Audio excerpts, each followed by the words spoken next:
What exactly is circular design? Circular design is all about When we talk about creativity, some of the most beautiful work have came from places that was never expected. Let me ask you this, Tim. How do you need to start being different and how you've been on LinkedIn? good question. It's maybe a little bit more about You remind me of a coach who I truly admire. His name is Rich Litvin. He's the coach that actually inspired me to become a coach. And he'll always say, if you want to serve your clients awfully, you need... No, I think that's very valuable advice. What is circular design and why is it better than recycling? Now, in this episode, I spoke with Tim Binion, who is the CEO and founder at Better Labs. And in this episode, Tim shared practical strategies emphasizing on the importance of making products repairable, reducing waste, and navigating the challenges of sustainability in tech. Also, during this episode, we had a really deep and insightful coaching session around finding new clients using LinkedIn and some of the challenges that he's facing in bringing this new approach into the world of tech that we can create a better and sustainable way of living moving forward. Put your earphone on and enjoy the episode, my friend. Welcome to the show, Tim.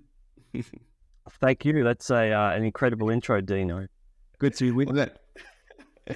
Awesome. It's certainly a pleasure to be having this conversation with you. And I think one of the burning questions on my heart and even everybody who's listening is, what exactly is circular design?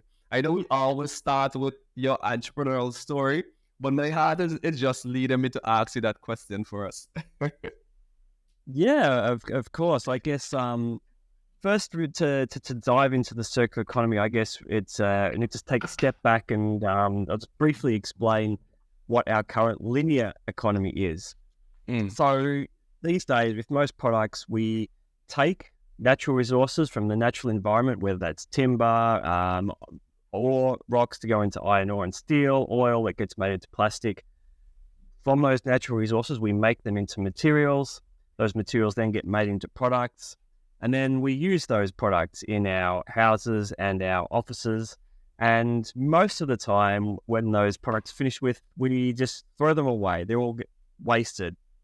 So what a circular economy aims to do is to sort of turn that straight line from make, use, waste, I should say, and sort of bend it into a circle so that those products and materials are really being reused. Now, a lot of the time when I try and explain this, someone will always say, "Oh, Tim, isn't that just more recycling?" And yes and no, because recycling is certainly an important part of the circular economy, but it's not the only part. So, you can imagine just a simple plastic bottle, a water bottle from the local store. Yes, if we recycle that, we do get the plastic back, but typically all those bottles will just get shredded into small, tiny plastic pieces to be remade. So we really lose a lot of the value in that product, all that energy that was made to make that bottle in the first place, and all the time and effort that a designer like me went to designing that bottle in the first place. So in a circular economy, we always, try and reuse products, repair them and remanufacture them long before we get to recycling. So really trying to maintain the value in those materials and products for really as long as possible. And circular design is all about how to redesign products and the systems in which those products fit. And so that's something that I've been embarking on in my entrepreneurial journey for probably the last 12 months. That's pretty interesting. I know we can dive even more deep into this. However, I'll just ask the listeners to go and check you out on this topic. Yeah, I know.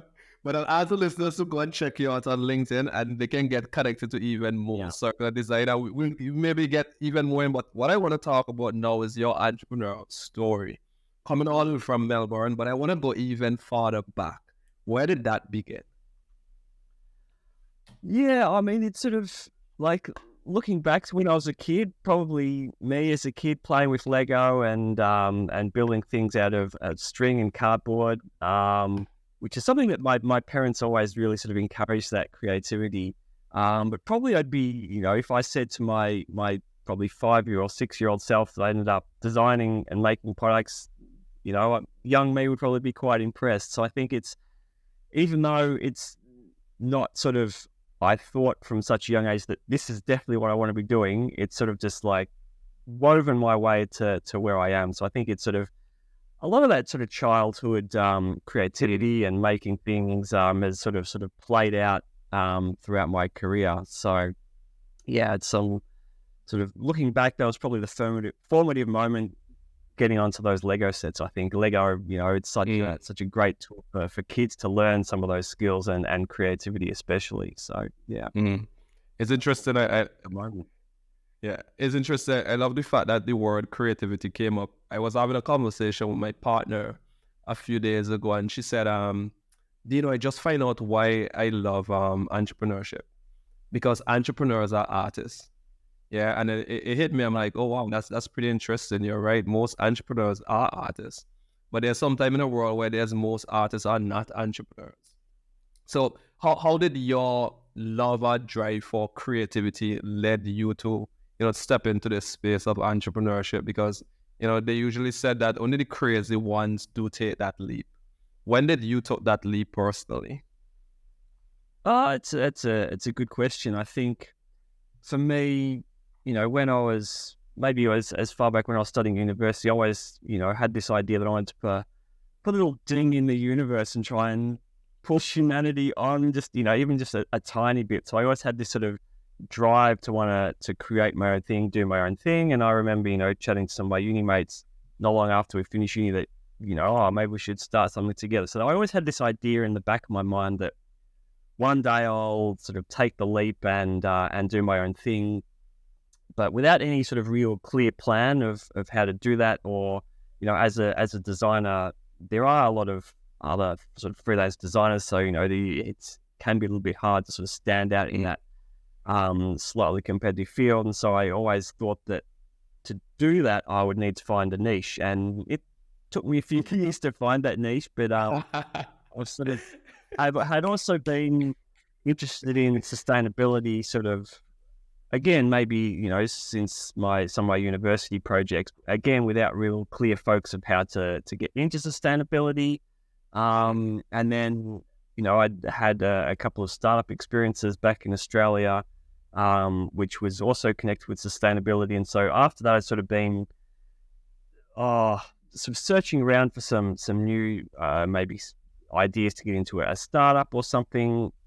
And while I was doing some research, one of those ideas, I came across this concept of the circular economy by one of the leading think tanks in the area. And when I found it was like, wow, this is an amazing framework for all this stuff that I already was interested in, like energy efficiency or recycling and caring for nature, all these sort of arts.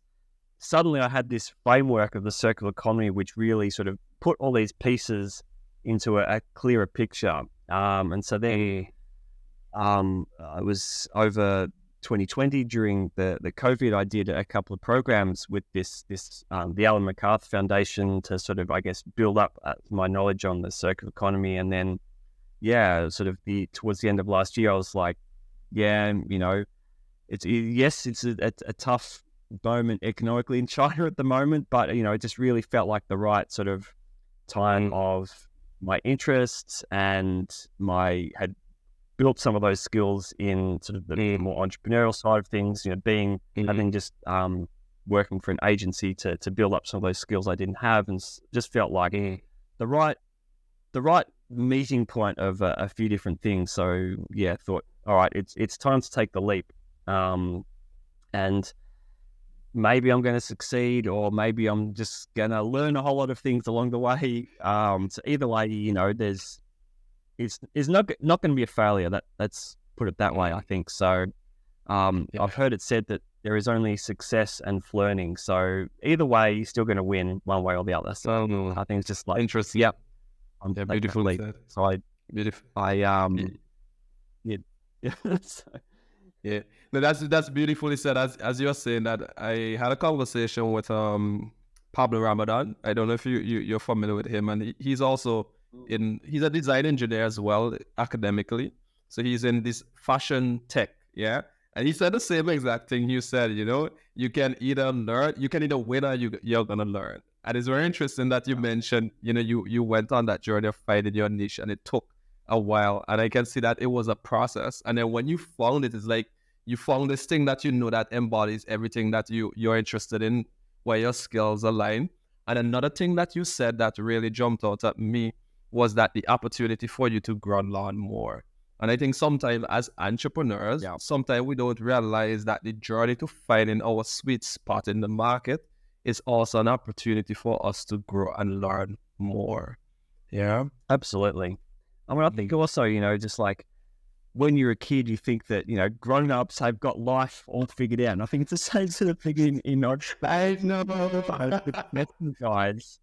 You look at the successful business owners and you're like, oh yeah, they've got it all figured out. And then when you take the leap yourself, you realize, everyone's just sort of making it up as they go along and doing it as they can. So, but there's always more to learn and in every facet of life, not just the entrepreneurial journey. So it's never a dull moment.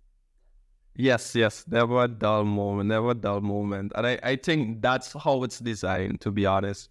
Like when we talk about creativity, some of the most beautiful work came from places that was never expected. I don't know if you watched the movie Dune, but there was a very interesting scene in Dune when they were trapped in the sandstorm, and then the ship looked like it was gonna crash, and he went into this meditative state, and he was like, just let go and be, and he let go of control and just let the nature direct the ship on where it needs to go, and that was the solution right there. Yeah, so it's like what I got from that is, sometimes the beauty comes from the chaos. Yeah, and sometimes we just got to let go and let it be and have faith that we're going to end up exactly where we need to be. Yeah. And sometimes, the harder the situation, the easier the solution is. Like, it's a sort of similar thing in the design field, because, if you give me a blank sheet of paper and say, design me a chair, I'm like, well, is this an armchair? Is it a dining chair? When the more sort of external restrictions on you in that case, it needs to be a dining chair, it needs to be made of timber, it needs to, go into a 5-star restaurant. It's by narrowing it down, it makes that creative process sometimes a little bit easier. And I think, same thing to sort of what you're talking about. When you have some of those challenges, it sort of focuses the mind a little bit, and it's a lot easier to understand what that solution needs to be, rather than just, when everything's too easy, you can go anywhere. So sometimes you need a bit of that focus and drive to sort of understand where you're going. So most certainly. And Tim, you've been at the forefront of circular design and sustainable design. Can you share any memorable projects or innovation that really truly embodies the principle of this and how it has impacted the world around us? Do you have any examples that you can share with us? Sure. So I think probably the project I'm proudest of is sort of really encapsulates some of this was an air purifier project which I worked on. It was sort of a bit of a side personal project to really understand and sort of tease out the real benefits of circular design and help understand what that sort of design process could be. And sort of through that process, I took an existing air purifier, pulled it apart, see what was inside. Again, 5-year-old me would have been proud of that. That is the life of engineers.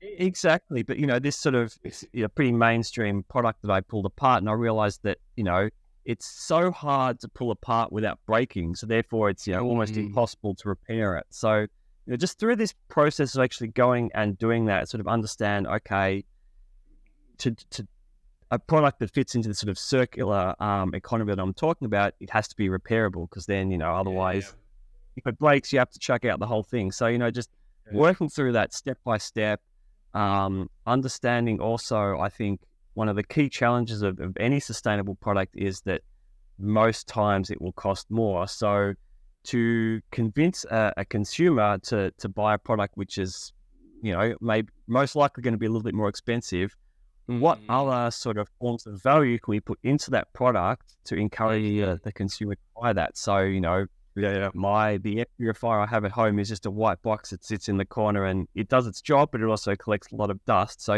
what about if this purifier was styled to look, a bit more like a piece of furniture, so matched in with my sofa, and then maybe it's got a nice tabletop I can put a vase on. So bringing all these sort of ideas into the thinking process, I think was really valuable, and it's something I was really sort of proud of to really unpack what that process can be and how I'm going to sort of approach it in future.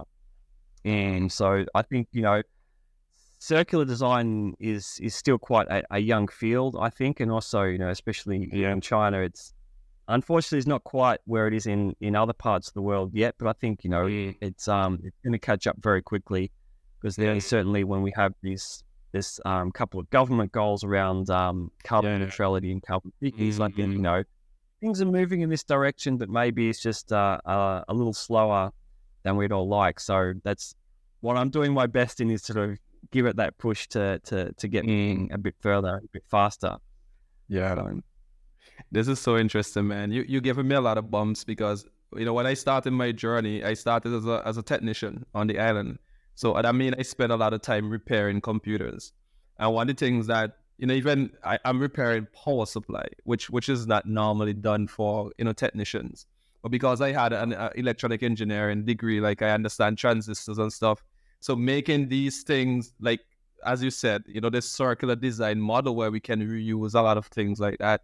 Yeah, that's a big plus for us as engineers and technicians as well. And I love the sustainability edge on it as well. However, you said that, of course, it's going to be more expensive. And I went to this workshop a few months ago, and there was this lecturer. I think a lot of his research is around sustainability. And he said one of the biggest challenge for companies right now with sustainability is that it's costly, and most of them is driven by high profit margin. So how do we get that type of mindset or that way of thinking into these already existing corporations? And that's a really big challenge right now.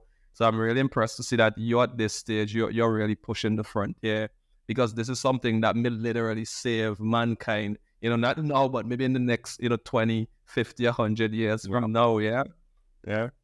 Wow. Yeah, absolutely. And it's sort of, I think, for me, even though my background is a bit more on that sort of design side of things, I'm also very interested in the business side of things. So, what is that circular system that the product is going to fit into? And, I think that there are ways in which these sort of circular business models can be made profitable for the business. So maybe you have to invest more in that product, which is more durable, whatever it might be. But when you start putting it into a system where, let's, for example, a rental model, it's not the only circular model, but it's one of the sort of most popular ones. So if the consumer is finished with this product, they don't want it anymore for whatever reason, it comes back to the company, repaired, refurbished, whatever it needs to be, and then it gets sent to the next one. So when you're sort of reusing that, it's almost like selling. Instead of selling one product once, you're selling the same product 2 or 3 or, even more times. So, there are ways that, these sort of approaches can also provide more and more to the business as well, which is something I try to talk about in my work as well. Whenever I get the chance to talk about the circular economy, it's also something I make sure to include, because I think it's a sad fact of life that most businesses only care about the bottom line, but sort of that's you're going to sort of enact change. That's going to have to be the route that we do it.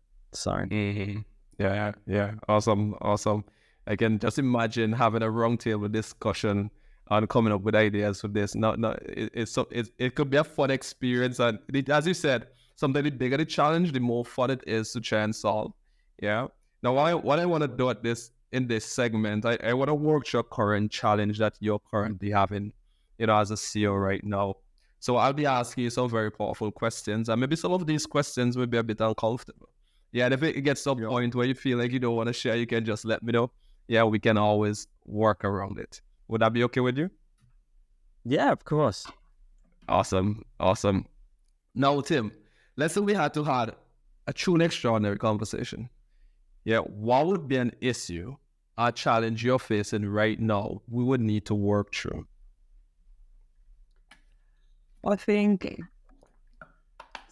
still, I think as a for any entrepreneur, when you're starting out, it's still and it's a challenge I'm still facing at the moment is, just going out and trying to find new leads It's sort of something I'm trying to sort of reflecting on a little bit at the moment. Is I've sort of, when I started out, I had, all right, here's my list of people I already know, and sort of, I've gone through a lot of them and had, some success, some less success. But I think the challenge is trying to identify, who's going to be my next lot of potential clients that I don't know yet, and sort of understanding, how do I meet these people? How do I, reach out to these people I've never spoken to before? I think, that's, could be something that would be sort of useful to me, and I'm sure useful to some of our viewers as well. Mm-hmm. So what I'm hearing, the challenge right now is, finding those new leads and identify your next potential client. And how exactly do you reach out to them? Is that what I'm hearing? Partly, yeah. So, I sort of do my best to go to networking events, but for someone like me who's maybe a little bit of a natural introvert, networking, like person to person, I'm all right. But, if I look at LinkedIn, for example, it's just, I find it can be a little bit intimidating just to message someone I've never met before and say, hey, I realize you don't want to say, hey, can you buy from me? It's a very low chance problem. It's kind of understanding a little bit more of, how to sort of warm up these cold contacts to a point where they maybe be interested in the services I can offer. I think that's something I've always found challenging, and to be honest, still am finding challenging at the moment. So what I'm understanding now is, it's been a challenge to how do you warm up a lead to a point where, they can eventually become somebody who decide to buy. Is that what I'm hearing? Yeah, exactly that thing. Mm-hmm. And what has been working well for you so far when it comes to doing that? Probably the most successful, I guess, relationships that I've started to build for the people that I've been able to meet in person. So, which sort of limits things a bit geographically. So, if I'm in the same city, or, if I've traveled to other parts of China, just to, message to, hey, I'm going to be in Beijing next week, and, can we go for coffee, that sort of thing. So I've had that success when I've been able to meet the person in person. And, I feel a bit more comfortable face to face, having a chat, because it feels more personal, and connect a little bit more on that sort of human level, rather than, say, just through a message on LinkedIn. So I think maybe that's to be a bit more precise is how to approach those people that maybe I wouldn't be able to meet in person for whatever reason. So how do you approach people who you may not be able to meet in person? Yeah. Is that what I'm hearing? Yeah, absolutely. Yeah, I think that's one of the top challenges at the moment. Yeah. So what I'm seeing so far is that you're really good when it comes to meeting person one-on-one. Yeah, you're really great and connect with them in person. Now, let's say you had to take some of the qualities or the skills that you already have in this area where you're meeting people one-on-one and apply those to LinkedIn. What would you do differently? So I guess when I'm meeting someone face to face, I always make sure that I've got a little bit of background information on them, try and understand who I'm talking to, which of course would be something you would need to do for say a cold reach out on LinkedIn as well. In terms of different, I think it's just, I just find it harder to sort of connect with people, and like I just, behind a computer screen on a text message.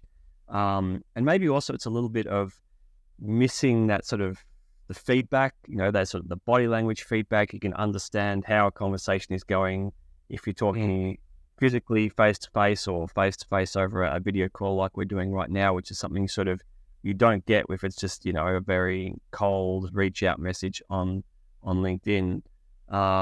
So that's a great reflection point, I guess, to try and understand how better I can, potentially pick up how those sort of cues are coming in, other than sort of face to face. So that's certainly a good reflection point. And I want to ask you a confusing question here, and there's no right or wrong answer here. Let's just see what comes up. Would that be okay? Love confusing questions. That's where the creativity lies, yeah? Yeah.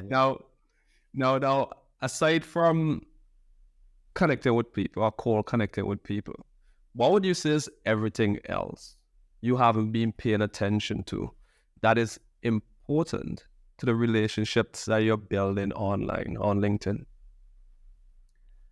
The things I haven't been paying so much attention to. Good question. I think in past business relationships, I've found the ones that are most successful are when it's more than just a business relationship. Like, okay, yes, we meet because, I'm the designer, you're the client, or whatever that relationship might look like. But when you sort of take it a bit beyond that and you start to understand the person you're talking to as a human, not just as the client, maybe it's, sometimes maybe some people think it's a bit too chit-chatty, but just like, what did you get up to on the weekend? And you sort of start to, from their answer, you start to get a bit more of a picture of who the person you're talking to is as a human. I went for a run on the weekend, these sort of things. And maybe that's also something that I've been lacking a little bit in some of those sort of reach outs. Maybe it's a bit harder to find out from someone you've never spoken to or met before, but some people do tend to post about other things than just pure business on a platform like LinkedIn. So I think also a good reflection point to sort of understand who this person is as a person, not just as a sort of a potential business partner or client or whatever that may be.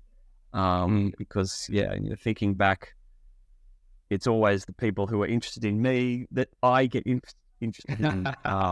Really create that sort of personal connection long before you start trying to introduce the concept of this person buying your service or whatever that might be. So, yeah, that's interesting. Very, very insightful point, I think. So, yeah, you said this. You said it's usually the person who's already interested in me that I usually get really interested in, who eventually, end up want to buy my product. Now, let me ask you this, Tim. How would you need to start being different than how you've been on LinkedIn? Good question. I think also it's maybe a little bit more about needing to understand what the potential client's problems are rather than leading with what I'm trying to sell. I think I can always do better at that, is, understanding the problem and the person before ever starting to talk about what I can do and how I can help them. So I think, that's also, a key part of it is making sure that I firstly am selling what they need and that I'm even the right person to begin with. Maybe someone else. But yeah, I think that's probably something I can do better as well, is just really understanding what that problem is long before I even try and start selling them the solution. That's I think definitely also something I can always be better at. Yeah. So understand the problem and the person before you even start selling them the solution. Now, who would you need to be if you're going to start doing that? How would you need to be different? How would Tim need to be different if he's going to start doing that? Another good question. I think maybe it is like having a bit more understanding also of the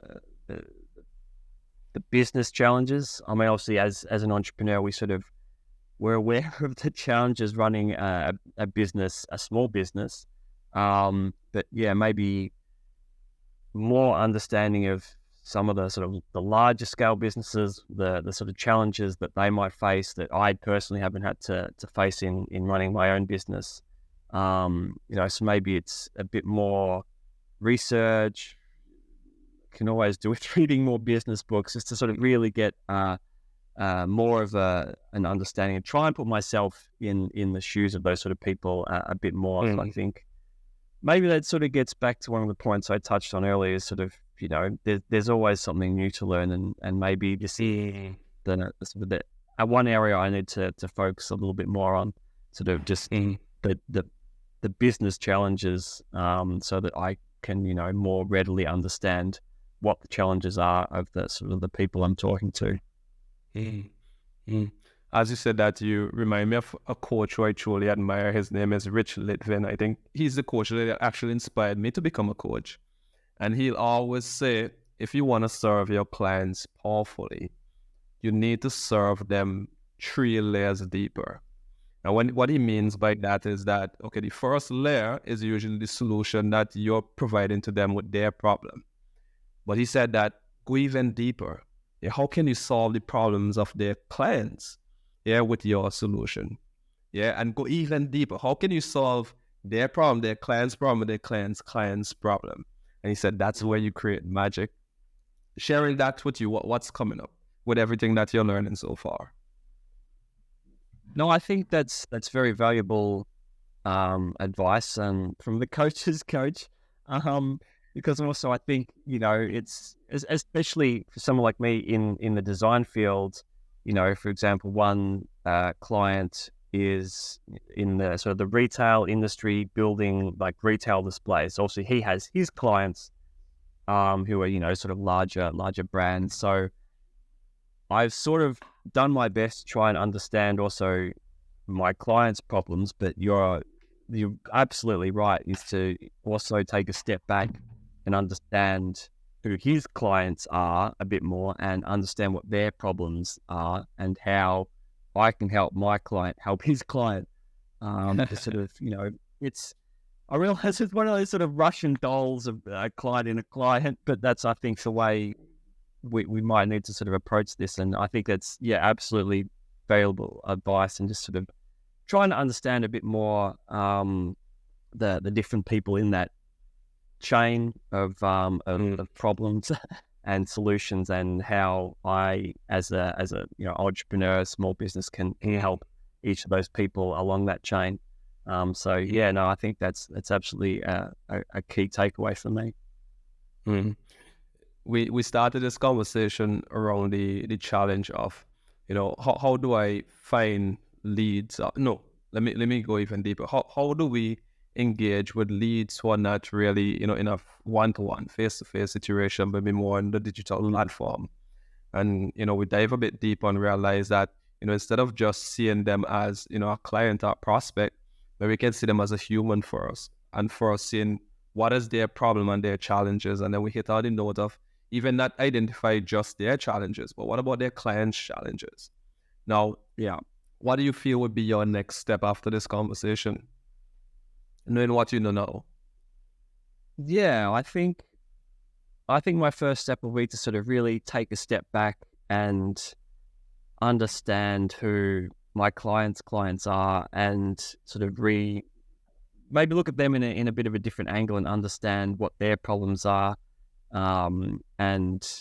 Then once I get a bit more of a handle on that, then I can sort of, help my client to help his client. So I think, it's going to be really a step back and a more of an examination of that sort of the second level client, and a real closer examination of what their problems are, and how the things that I do could potentially solve that, flowing through that chain. Absolutely. I think that's the thing I'll be doing next. What would you say was your biggest insight from this conversation, Tim? I think as in the sort of the circular design field, I feel like it's always important to look at that full system, how a product I could design fits into that business system. But probably that was the thing I was lacking, was understanding that system of businesses that I operate in and my part in that chain. You know, it's sort of, I think I'm all right at that sort of systems thinking, and just completely neglected to see myself and the system in which I sit as well. So I think that absolutely that was sort of the most insightful thing, was just to really see ourselves as entrepreneurs, and you know the various our ecosystem that we sort of are in, and you know see who those other players are and how we can better help them. And you know, I think once you understand your position in that ecosystem, then you know it's a lot easier to be able to provide value to those other players, clients, whoever they may be. Yeah. And how is this now changing the way you engage with, you know, prospects or potential clients in a digital format? I think it'll be a bit more understanding their needs and communicating that I have more of an understanding. So, you know, in my reach, it's not like, oh, here I am, I'm a circular designer, I can help you solve this problem, but more go about it to really find out what their problem are and sort of drill down into that, and what the problems of their supply chain or their customers or their clients, whoever that may be, and sort of just try and drill a lot deeper into that in my sort of my reach outs and my communication. So I think that's definitely valuable insight and perspective shift in how I go about things. Awesome. I know that those who are listening has also grabbed onto that insight. And it's so wonderful that as we're having this conversation, even I'm getting, you know, an insight of how to go even deeper, you know, with my clients. And what I want to do here right now is to do something a bit fun. Yeah, taking you off the hot seat. Yeah. What I'm going to do, I'm going to be throwing some quick fires at you, and they're either yes or no. Yeah, there's no in between. Sure. Yeah, if there's any discussion, we can have those offline, okay? Sure. You ready for this, Tim? I'll argue about it later. Yeah, let's do it. Okay, the first one is, do you think entrepreneurship can be taught? Yes or no? Yes. Yeah. Is failure necessary for growth? Yes or no? Failure less... What was that, sorry? Is failure necessary for growth? Yes. I mean, I think you could have growth without failure. Yes. I'll just qualify that one. Are free perks and benefits worth it? Yes or no? Oh, no. Come on, Tim. Is work-life perk? People happy to provide me free perks, but you normally pay for it some other way. So, yeah. Is work-life balance achievable as a founder? Yes or no? Yes. It's not easy, but yes. Come on, Tim. No breaking the rules now. Should tech CEOs be on social media? Yes or no? Yes. They should hide social media. That's a whole nother conversation. Are mastermind groups worth it? Yes or no? Yes. I need to find myself a mastermind group to be in after that, actually, then. Do you speed read? Yes or no? No. Maybe I should. Have you pulled an all-nighter in the last month? Yes or no? No. Do you have a daily routine? Yes or no? No. I probably should. I'm not disciplined. Do you believe there's one right way to lead? Yes or no? No. Thank you so much for the valuable insights, Tim. Now, if this was your last message on planet Earth, like immediately after I stop the recording button, there's gonna have Armageddon and we all gonna disappear. What would your final message be?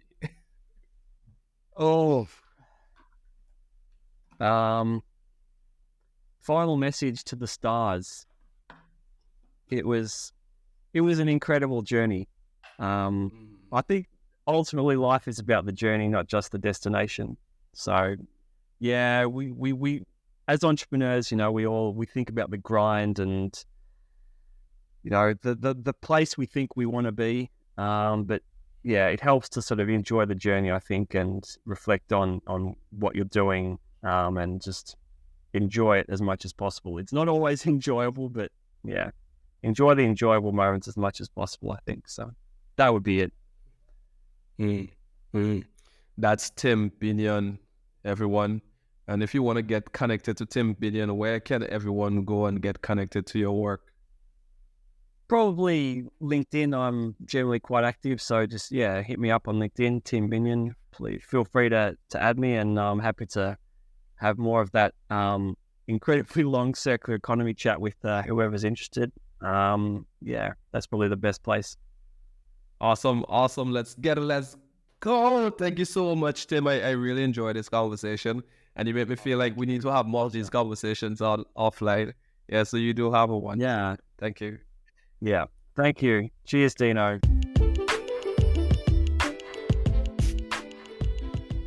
You've heard the stories and strategies of today's top tech CEOs. But where do you fit in? What's your unique superpower as a founder? Now take our free CEO type quiz to unlock your leadership blueprint and gain insights to maximize your potential. Now go to levelupwithdino.com and take just 3 minutes to complete this quiz. Instantly receive a detailed report revealing your CEO type, along with a personalized 3-phase plan for achieving abundance and freedom on your term. Are you a visionary, a driver, an analyst, community builder, or self-improver? Take the quiz now and own your entrepreneurial journey. Discover what makes you tick as a founder and learn to lead from your sweet spot for success. That's www.levelupwithdino.com. Spelling matters. Make sure you get it right.